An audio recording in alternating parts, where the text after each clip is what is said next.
هشام ماجد كان بيلعب معايا في الفرقه. كان ممكن يحترف. لا يحترف يكمل ولا يكمل. يعني هو لغايه 17 سنه حلوه قوي، 18 لا. كانت افلام جمعت بين السينما والكوره، جمعنا لك ممثلين كانوا هيطلعوا لعيبه كوره وبداوا الطريق في التمثيل، بس التمثيل اخدهم.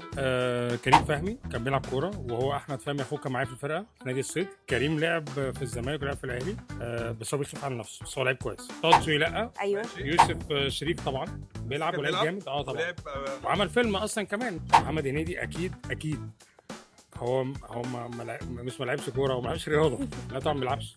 بس هو كان بيلعب. سؤال. لا هو عمره ما لبس شورت، بالله ما بيلعبش في الزمالك ده. كان بيلعب. مفيش حاجه، بيلعب في الزمالك باسكت، بيلعب جولف. هتلاقي كانت حاجه كسبت ابريل ولا حاجه. كريم عبد العزيز كان مع اخويا في المدرسه. كان بيلعب ماشي لعب. شكل صح. جسمه. احمد السقا كان بيلعب في الصيد، كان بيلعب فيرود.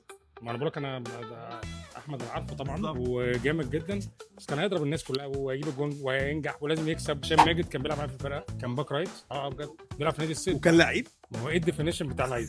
كان ممكن يحترف. لا يحترف يكمل ولا يكمل.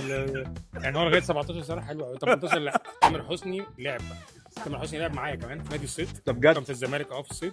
طب كان يكمل ولا كمل طبعا. نور بص بقى لعب، مش عارف، بس هو يعني بيتهيألي لا.